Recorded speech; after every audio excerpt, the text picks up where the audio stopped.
Good afternoon, everybody. It's great to be back speaking to you all again after a long 4.5 months. First up, housekeeping. I'm not here in any official capacity today, just me chatting with my friends about justice matters. Okay, just so that we've got that clear before we start. So there's a few things that have come around in the last couple of weeks that I wanted to talk to you about and see what people think. So let's start with this week's news. The FBI profiler who said the profile didn't match Luke Mitchell, and we told them that at the time, and they ignored us. Now, the argument would be, I've been asked by quite a few people, would this be able to be used? Hi, Sharon. Hope you're well.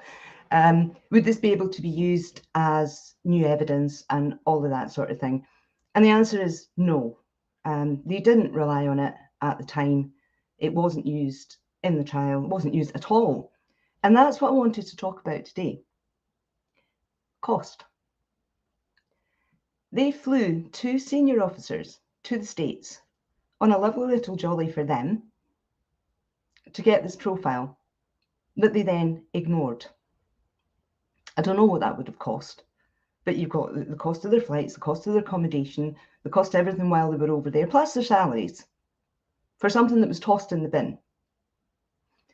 And that got me thinking about another aspect of this case, and it happens in lots of cases, but let's just stick with the Luke Mitchell case for a minute. The building of the replica wall. So they took the jury from the courtroom to the actual wall, the real wall, to let them see where everything was supposed to have happened and what the claims were for what had happened and distances and all of that, okay? And then they built a replica of the wall, not in the court itself, but in another building, and took all the jury over to this other building to look at this duplicate wall, this replica wall. And the question is why? If they'd already been to the real wall, why did they need a replica wall? And the answer to that is absolutely shocking. It was pure theatre. The cost of the other building, the replica wall, everything that was involved in that was for nothing other than pure theatre. So let me explain. They get this replica wall built and they put the family members of the search party at the viewpoint. And the prosecutor walks 13.6 meters or 16.3 meters away from them, turns and makes like he's shining a torch and walks back towards them and says, "Is that what happened?" And they say, "No." And they're telling the truth. So far, so good. The problem here is nobody at any point suggested that was what had happened. So this pure theatre of you stand there and I'll walk away from you and then I'll walk back towards you and I'll ask you, is that what happened? And they say no, was to make it look like Luke Mitchell was lying. Not one person ever claimed that was what happened. Why is all of this important? Well, money. Let's look at legal aid and the fact that we know that legal aid for defence has been cut to the bone over and over and over and over and over again. So that, for example, the cell site analysis in Luke's case, the expert was deemed to be too expensive. I'm going to guess, tiny one, that it wasn't as expensive as flying 2 senior officers to the States to obtain a profile that they weren't going to use, or hiring another building entirely and building a replica wall. I'm guessing it wasn't as expensive as that, but it was refused on the grounds that it was too expensive and that they'd have to go find another expert. The same argument is used for policing and for police investigations, cutting corners or not being able to be as thorough as they should be, is money. They don't get enough money. There's not enough funding. Okay. Well, maybe if they didn't spend so much money on rubbish for the prosecution, there would be more money for police investigations. There would be more money for defences. So that was one of the things that this FBI story kind of threw up for me this week. Was people were asking what was the cost of the prosecution versus the defence, and the answer to that is I don't know.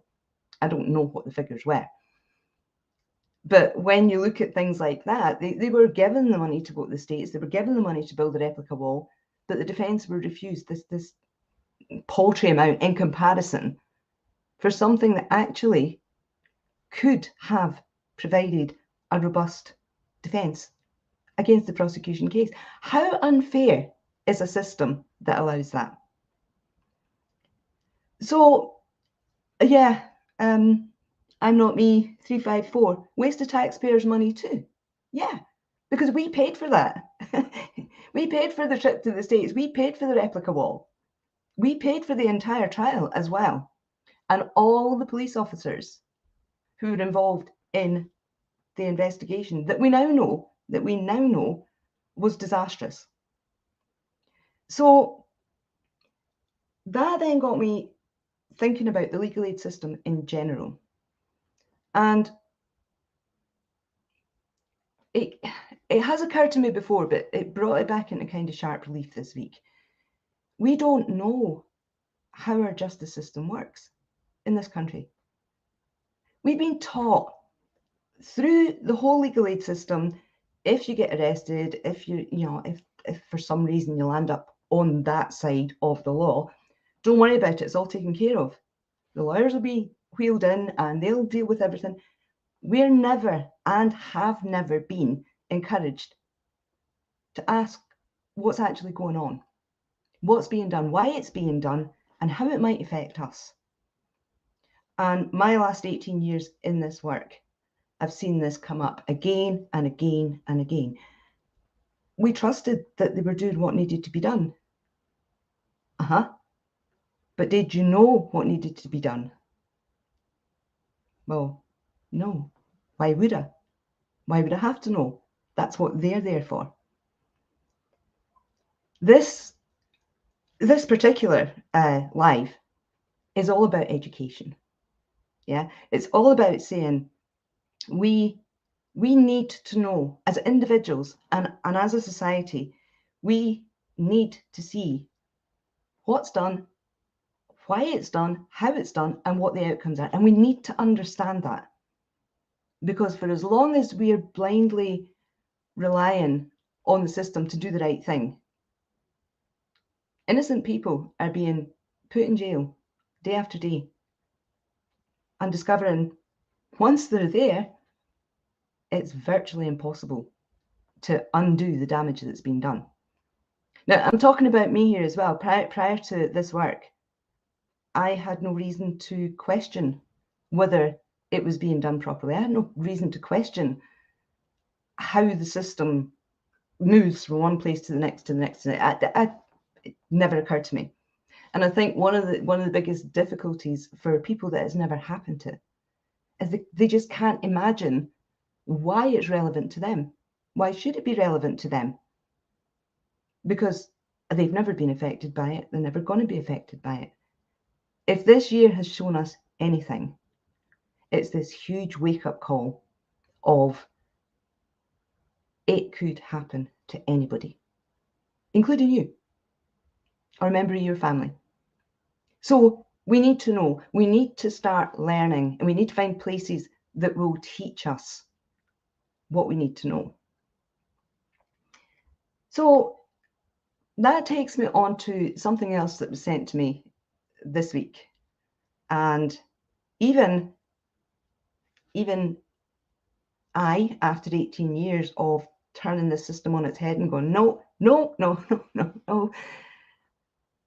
kind of did a double take on this one. So let me tell you what it was about. Lord Hope was speaking in the Lords about the new police crime sentencing and courts bill in England and Wales, which is intended to update the criminal justice system in England and Wales. And he was talking in particular about an amendment that, now let me quote it, would pave the way for a duty of candor in police dealings with the victims of crime and relatives of victims of crime. A duty of candor. Okay, let's see what he had to say about it, and then we'll talk about what it means. So here's what Lord Hope said. I look at the situation from an unusual perspective and with an unusual experience of sitting as a senior judge in Scotland in a criminal appeal. It was a case of murder, and I was not able, because I was sitting in court where all the evidence was already out, to develop what was at the back of my mind, which was that the police identified the wrong individual who was then accused and convicted. I will not go into the facts of the case for obvious reasons, but it struck me that the court at that late stage was powerless to deal with what I thought had not been a frank and fair police investigation. I make that point simply because stages are reached where the situation is beyond recall. But I was deeply disturbed by what had happened in that case and could not do anything about it. Now, what does that mean? We believe that judges have the power to put things right when they've gone wrong. That's why we believe in the appeal system. That's why we believe in judicial review. All of that. We believe that judges have the power somewhere along the line to put it right. What Lord Hope is telling us here is they don't. They don't. What he's saying, absolutely clearly, is if the police investigation, no matter how it's been gone about, no matter how the case has been constructed, if the police investigation is accepted for trial, and the trial goes ahead on the basis of that, there's nothing the courts can do about it if a conviction is obtained. Now think about that. How can that be a thing in the 21st century? They accept the police case because they have to, because the police are supposed to be honest and doing their job properly. Now, I've said for years, and had many arguments over the years about this, that people can be convicted, the process can go all the way through, beginning to end, without breaking any protocol, and still convict the wrong person. And there is how it happens. There is how it happens. He said, after all the evidence is out. Yeah, so even if all the evidence is pointing to the wrong person, but it's in front of the jury, game over. So your appeal on the basis that the police made a howling what's it of it is a waste of time. Now, who can buy that? Who can accept that that's the way our justice system works? And yet, this is a senior judge. They aptly named Lord Hope, telling us once it gets to that stage, nothing anybody can do about it. Having seen this article, I thought one of the things that people will be saying as well, if they're having these discussions about amendments to the criminal justice system in England and Wales, potentially Scotland will follow suit.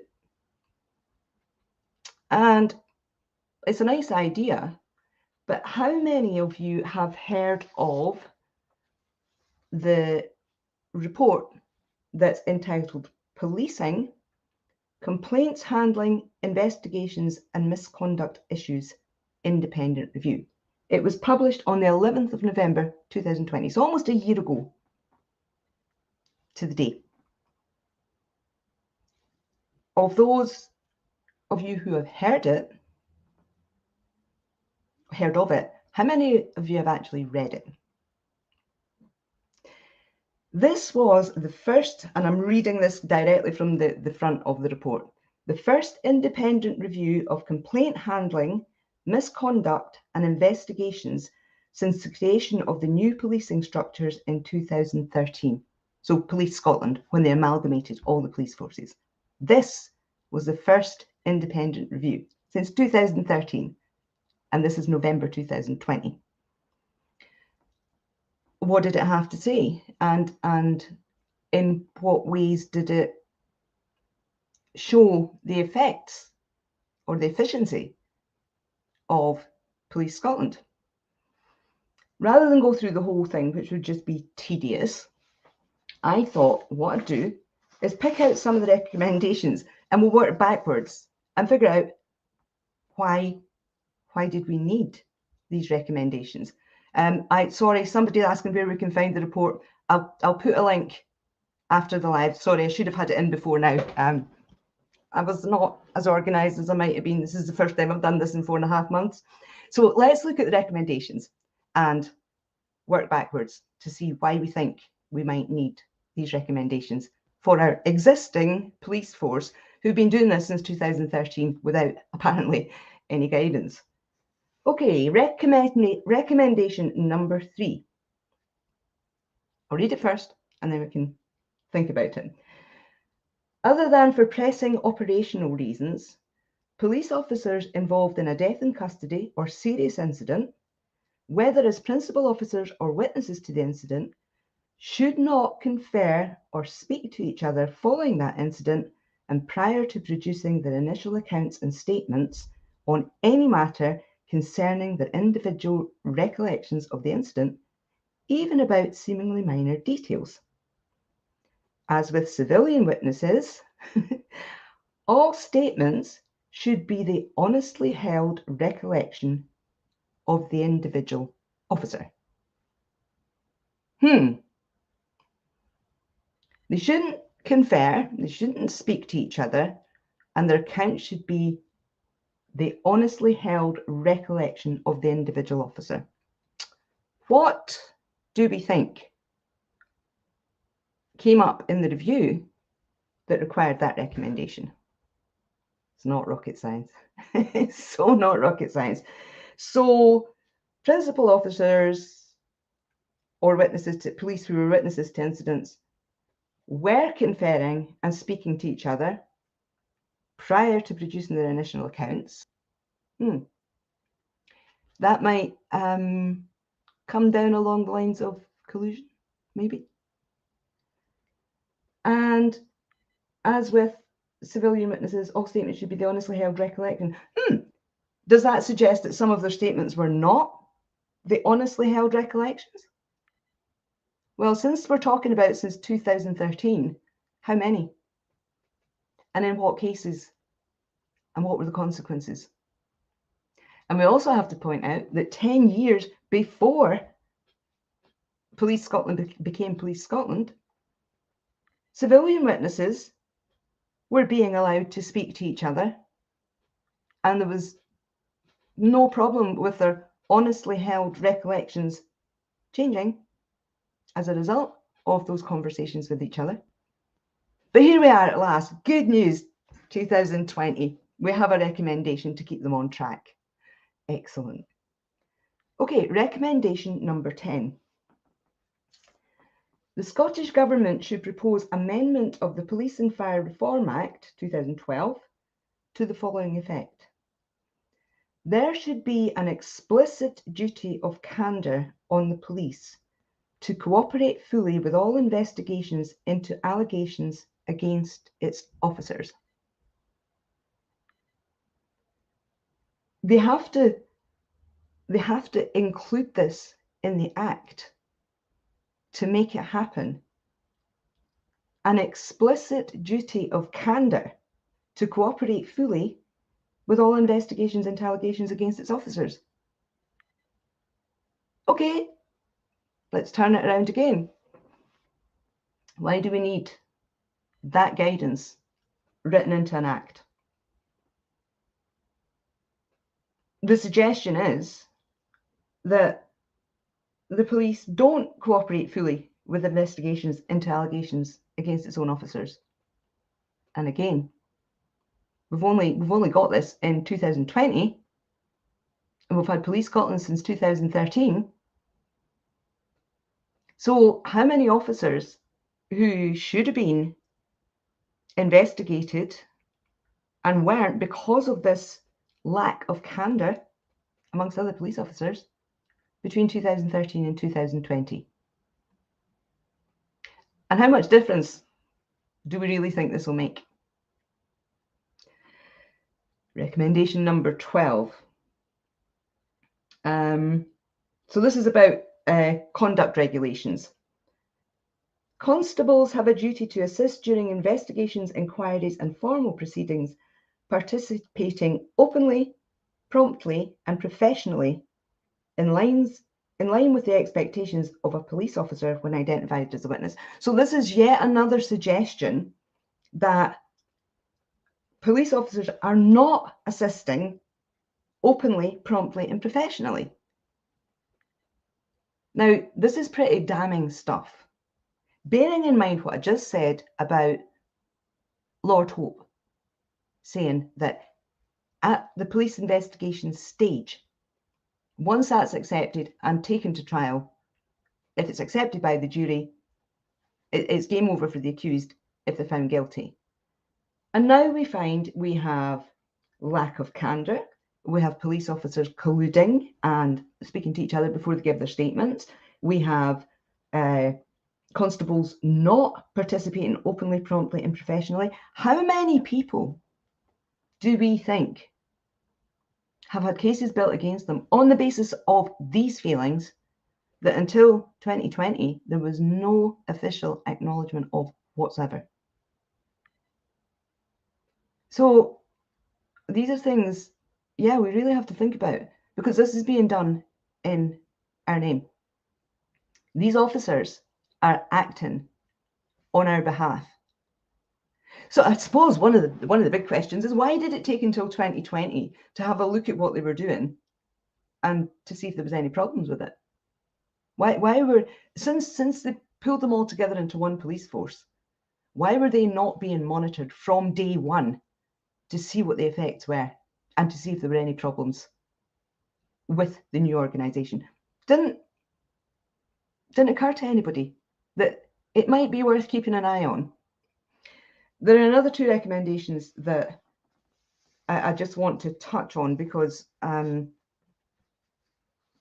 just think they're really interesting. Recommendation number 18. In the light of the very worrying evidence that I have received, I consider that issues related to discrimination and their impact on public confidence in Police Scotland should be the subject of a broader fundamental review of equality matters by an independent organisation. Very worrying evidence that presumably has been floating around the system for 7 years, going nowhere.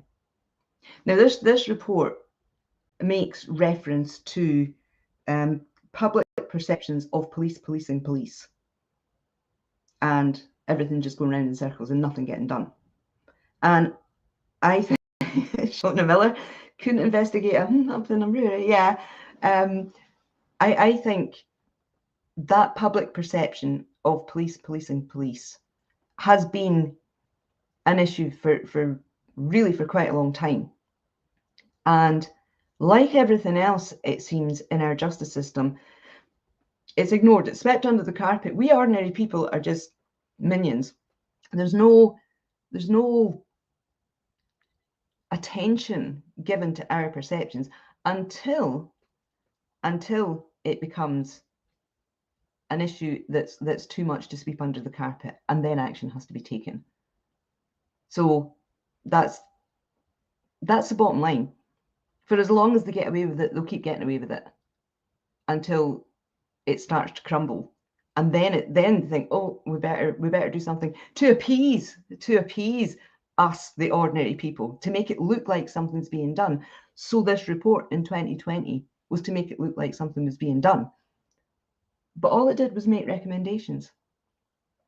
How do we ensure that those recommendations are followed through? How do we make sure they're held to account? And who do we put in charge of holding them accountable? Look, Injustice, I'll come back to your question in a minute. Just let me do the last recommendation here, and then I'll come back to this question. Last one, recommendation 47. Where the terms of a complaint made allege a breach of Article 3 by a police officer, that's the right not to be tortured or treated in an inhumane or degrading way, and therefore that a crime may have been committed, the Crown Office and Procurator Fiscal Service should instruct the PIRC to carry out an independent investigation rather than directing Police Scotland to investigate it. Aha! So now we have a fairly open admission that human rights abuses by police officers have been in that same process of going round and round in circles, because the police were investigating the police and coming back to the conclusion that they did nothing wrong. The same applies to Article 5, the right to liberty and security of a person, depending on the circumstances. So it could be argued that those Section 14 interviews up to 2011 all breached an individual's right to liberty and security of person, because these people were detained without legal advice or representation.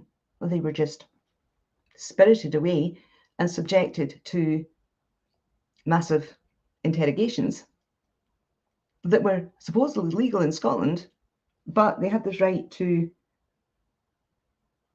liberty and security of person. So how do we reconcile the two?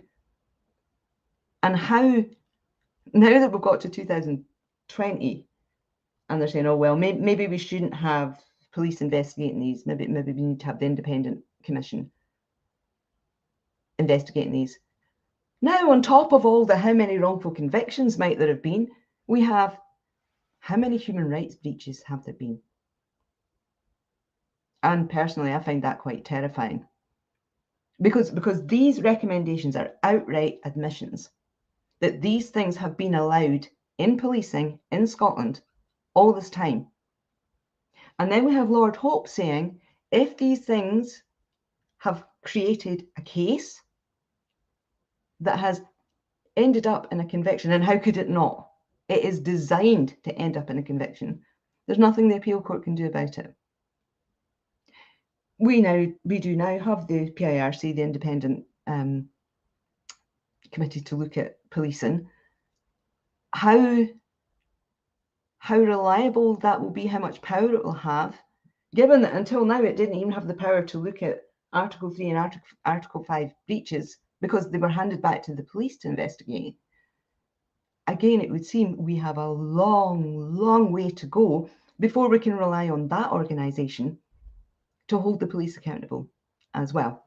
Now, the question, Luke Injustice, can Luke not make a complaint to Police Scotland as it's new, not Lothian Borders now? Well, he could, but in terms of legal process, would it be the most effective route for him to take right now?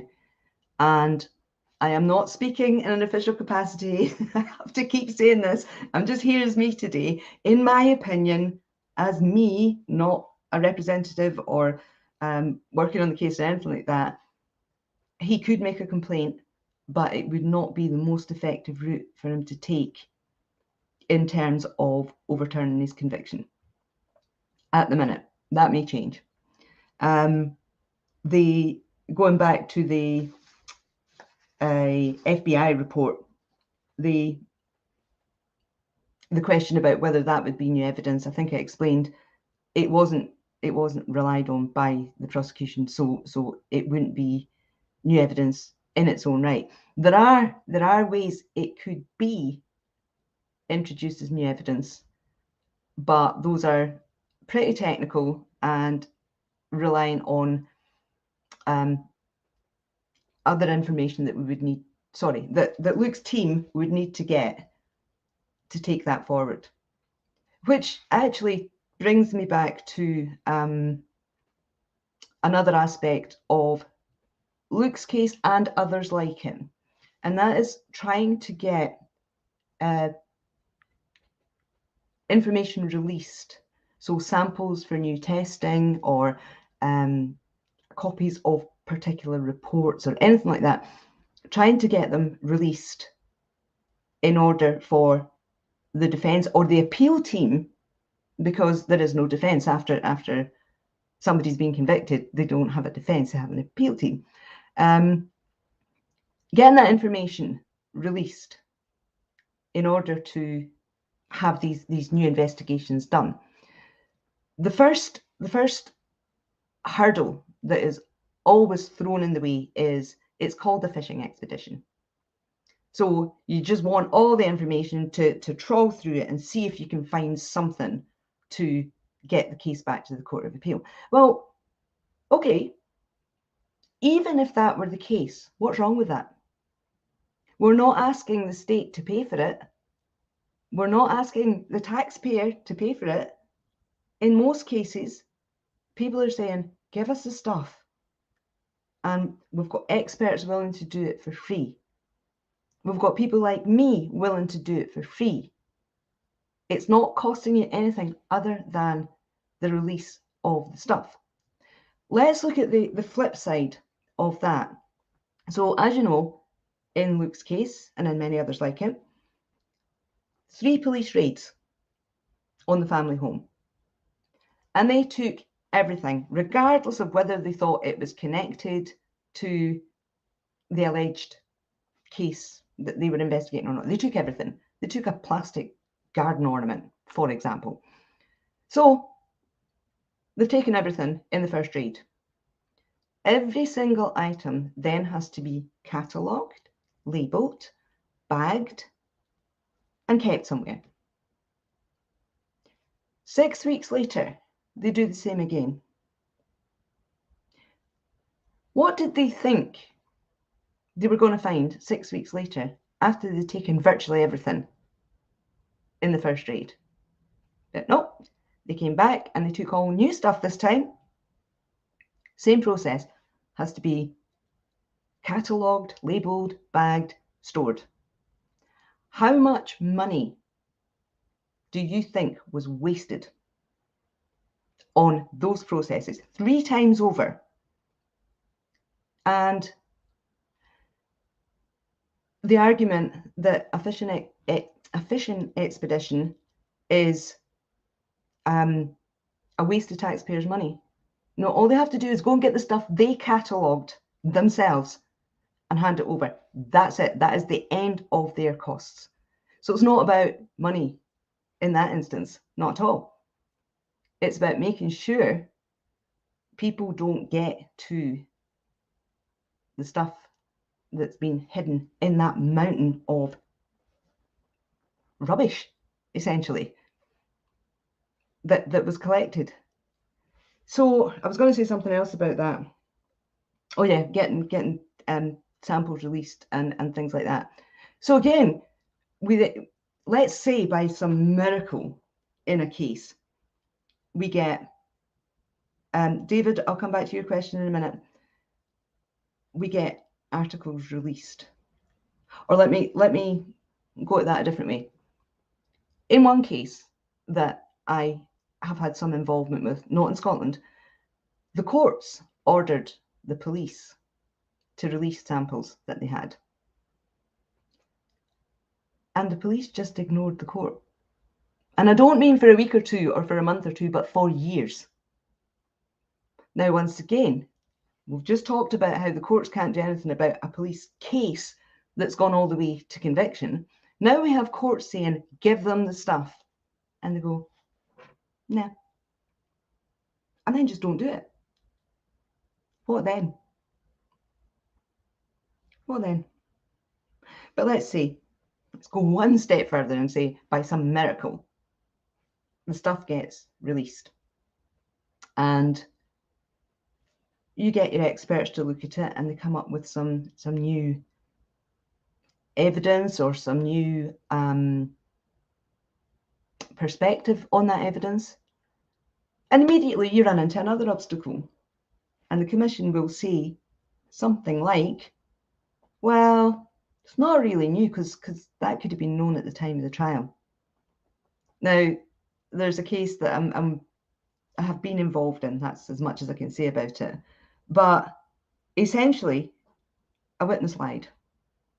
And it's bound to happen all the time. But then the witness came clean and said, sorry, I didn't tell the truth. How did the Commission deal with that? They said, well, the information that this witness came forward with to say, I lied, that was not the truth, could have been known at the time of the trial. Oh yeah, it could have been known if the witness hadn't lied, but they're taken to be telling the truth because they're on oath. So you see how this just goes round and round and round and round. We're endlessly meeting this case of there's no will to get to the truth. Once a result has been had, everything is piled up against it to avoid having to say that result wasn't actually a result. That was manipulated into existence. So yes, I took time out, and maybe hearing some of this, you'll understand why it feels sorry. It feels sometimes like there is no way past it, like they have it so tightly tied up that no matter what we do, we can't get through. Yeah, Val, constantly up against a brick wall. But I used to renovate properties, and that quite often involved demolishing walls. And it's funny, you can bash away at the wall randomly and get really, really tired, and the wall stands there defiantly going, I'm not coming down. You can, if you're smart, chip out a single brick near the bottom. And with that single brick out, if you bash the ones either side of it, the wall will come down. And that's where we have to be, those of us who want to fight the disgrace that is our justice system, make it more accountable, make it answerable for its own failings. We need to concentrate on the single bricks and not the whole wall. Because trying to beat down the whole wall, you end up exhausted and the wall is still standing. So we pick our bricks and we beat away on them. And I hope that explains in some ways why the group has quite strict rules about what can and can't be said and how it can be done and how it can be gone about. It's to keep us on individual bricks rather than the entire wall. And it is an important point. Oh, hang on, I've just lost the question I was going to. David, do the prosecution not have to declare an itemized bill of how they spent our money? No. No, they do have to. Not the prosecution. No, the defence does have to keep a running total because they have to justify the legal aid that they got. The prosecution, I've never seen an itemised bill for the prosecution in any case. Like I said, how much does it cost to fly 2 officers and build a replica wall? I might try a freedom of information request actually, just to see if we can get that information. But if we have to do individual freedom of information requests for each cost, each funding, you can see how that would quickly get out of hand as well. But yeah, there should be somewhere we can go and say, how much did this entire trial cost for the prosecution in every case? Because like we said, that's our money. That's our money they spent.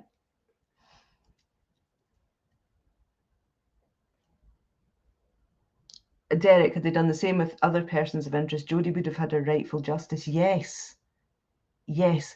And that comes back to these police recommendations. I think it's clear. I think it's clear that the independent review is essentially saying they stitch it up among themselves up until 2020. They have stitched it up among themselves to create the cases they want to create. Now, we've suspected this for a long time, and a lot of the information we've come across does appear to demonstrate it. But to have an independent review making these recommendations, so they're essentially accepting that. They're essentially saying, yes, that is what they do. And they're very naughty and they shouldn't be doing it. Yeah, well, that's not good enough. That will never be good enough. Very naughty. No, it's beyond wicked to set up innocent people, knowingly set up innocent people and create cases just to get the conviction, regardless of whether the person did it or not. I've said it a million times. It's not justice for the convicted person. It is definitely not justice for the victim and the victim's family. And where does it leave the rest of us? Because if they keep getting away with this, and I said this earlier, how many times since 2013? How many times since 2003 in reality? But let's just take it since the beginning of Police Scotland. How many times? How many people? And it's not just this wrongful accusation and conviction side of things. The case of Rhys Bonner, where they just apparently didn't even bother to investigate. Just, we're just not going to look at it. We're not going to try and find out what happened to him. And the disgusting treatment of that lad when his body was found. Those officers should have been, well, they should have been sacked, but they should have faced criminal proceedings. I'm not going to go into details because I don't know if his family might hear this, and I know they put this out there, but it's very, very distressing for them. Those officers should have been facing criminal proceedings. That family should not, to this day, be trying to get an investigation into how their son was killed. So there are two sides to this. It's not just that people are wrongly accused and convicted, but also that people who need the truth and who, there are still murderers walking among us, whether they've convicted the wrong person or just not even bothered to do an investigation. There are still murderers walking among us. And that should worry all of us. That really should worry all of us. Excuse me, people who say, it's nothing to do with me. Yeah, at the minute, it's nothing to do with you. God forbid it ever should become something to do with you. And none of us can guarantee it won't. That's our bottom line. That's what we're dealing with. Yes, 4.5 months away. I have not been away from this work. I've been away from this version of this work, and I don't mean to be anything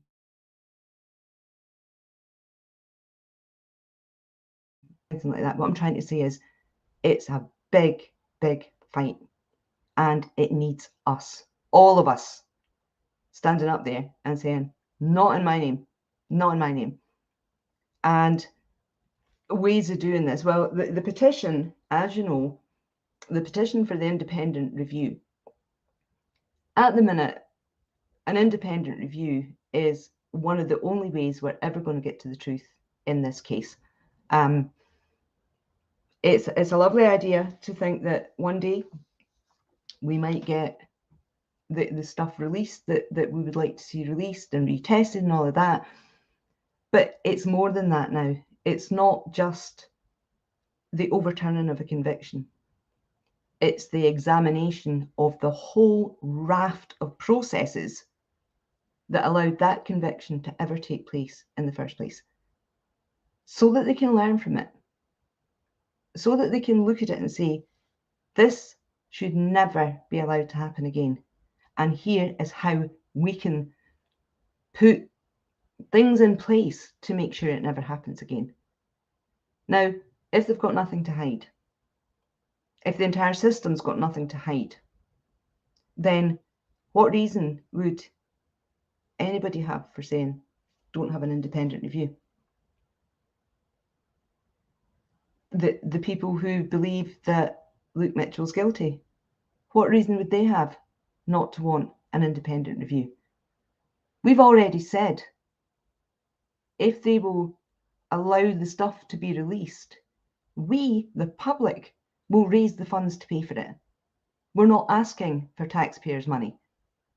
We'll raise the money. So what's the problem? You have to ask, who's afraid of the truth? At the end of the day, who's afraid of the truth? So, sorry, I've lost your comments. Yeah, so people are sharing the link to the petition. Again, I'll put the link in both on YouTube and on Facebook.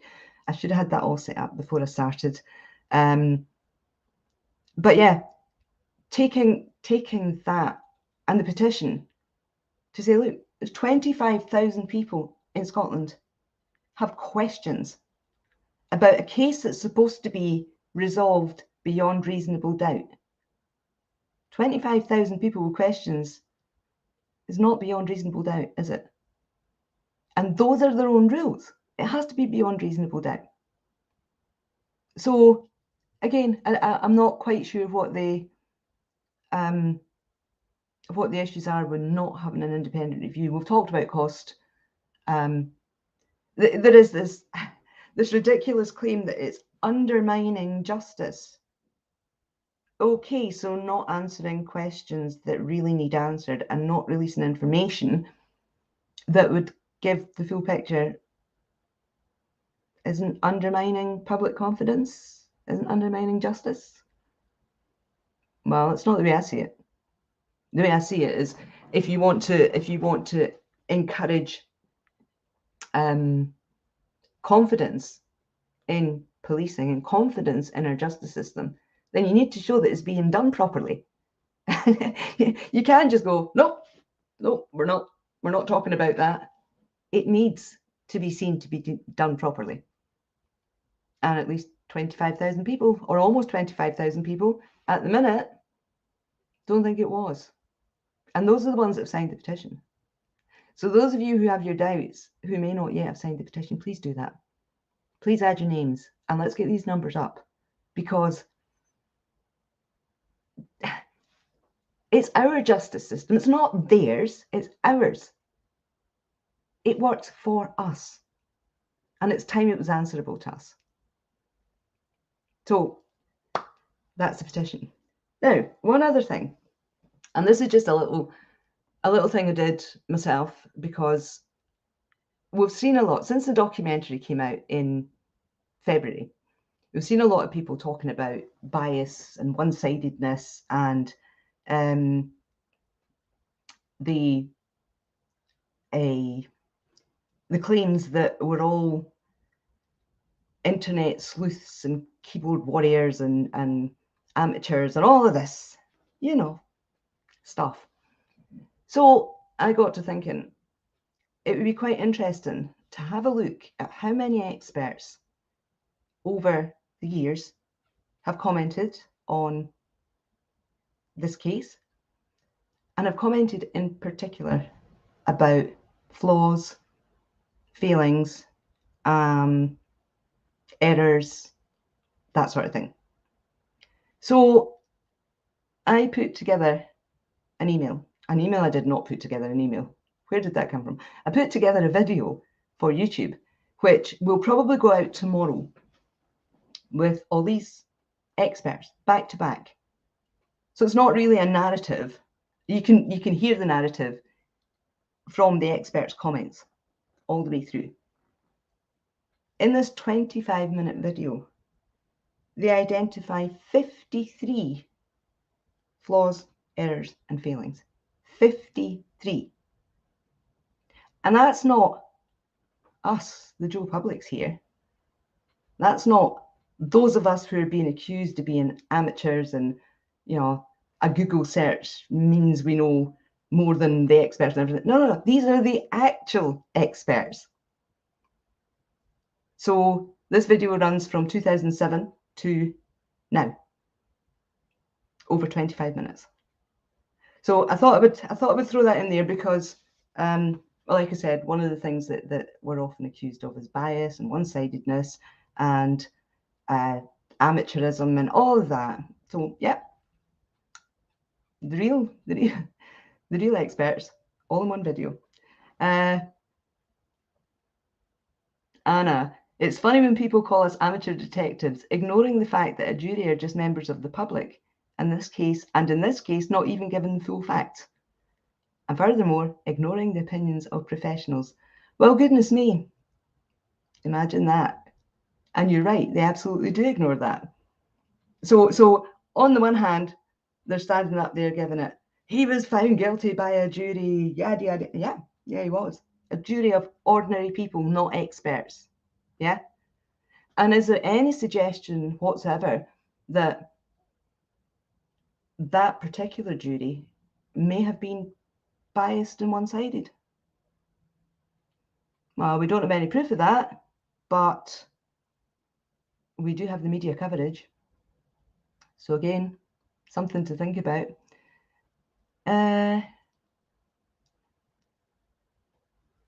Lou, none of it fits or makes sense. Never mind beyond reasonable doubt. It's madness. They all know it, and that's why they try to ignore it and won't release info. Yeah, it doesn't make sense. And I guess it was never meant to make sense. It was cobbled together as a compelling narrative that wasn't ever really supposed to be picked apart in this way. And it worries me that there are many, many people out there who've been through similar and didn't have anybody to pick apart the narrative to show how ludicrous it is and how little sense it makes. So again, the more of us talking about these sorts of things, the more of us willing to highlight it and willing to expose it. And yes, I do get that there are risks associated with this. And please, I know there's lots of you that have been out there and you've been doing a fantastic job raising awareness. Please don't put yourselves in danger. You know, there are still some people out there who are very, very angry at the amount of public interest, shall we say, in what might have gone wrong here. And I know at least one of the group members was threatened with violence. So please, while it's totally appreciated that you're all out there and helping to spread awareness, just be careful. Yeah. Julie, I wonder what jury's thoughts are now after all this time and information now available. Yeah, we can't ask. We can't ask.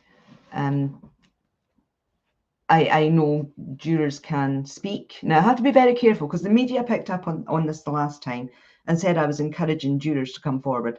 No, because we know we can't do that. We can't approach jurors. We're not allowed to. But jurors can speak about aspects of the case after the case is finished. And that's all I'm going to say on it. So mainstream media, please do not misquote me a second time. I've made it absolutely clear. We cannot approach jurors. Okay, Elaine, great to see you back doing the lives. I don't know how back I'm going to be, Elaine. I felt after the FBI thing and after the Lord Hope thing and the Police Scotland review, I thought this was kind of a good time to bring us all up to speed on the different parts of the justice system that are now floating to the surface in the public domain and being exposed. I would like to come back fairly regularly when there are updates like this that I can share with you. I don't think we'll be doing weekly again. in part because that was designed to be for Luke's case. And once again, for mainstream media, I am not here as a representative of Luke's case. I'm not here in any professional capacity, just me talking about justice matters. So yeah, I will come back and I'll do lives, probably in this sort of format, maybe some interview formats as well. I haven't quite decided how often or on what subject, but I will keep you updated. It's been brilliant to have everybody here. Thank you so much for just coming back in and listening and interacting through the comments. It's always very, very, very encouraging to come in and see you all here, waiting to learn more and waiting to take it and spread the word, and just being so encouraging. Thank you all so much. It's incredible. Derek, I wonder if the jury feel as duped as the other members of the public that have changed their views when presented with the hard facts. That must be very, very difficult for any of them who do, because while we have, I suppose, the liberty to change our mind and to say, oh, you know, I had that lad guilty for so long, yeah, I didn't. We don't have the responsibility of having put him where he's been for the last 17 years. And I think for jurors, that must be one hell of a burden to have been on that jury, maybe to have gone with the guilty verdict, to now be going, I don't know that that was the right way to go. It must be awful for them. And I think, again, we need to look at the damage that these sorts of cases do to jurors as well, because they've then got to live with the result of what they did on the basis of what they thought was the truth, to find out years later that it wasn't the truth, or it wasn't all of the truth, or a lot of it was just made up rubbish, and not to be able to do anything about that, not to be able to go to somebody and say, listen, I want this done again, because now that I know what I know, I would have voted differently in that verdict. So there's another group of people, and not just in this case, in all the other cases where this stuff comes out, those poor jurors are left sitting there going, what?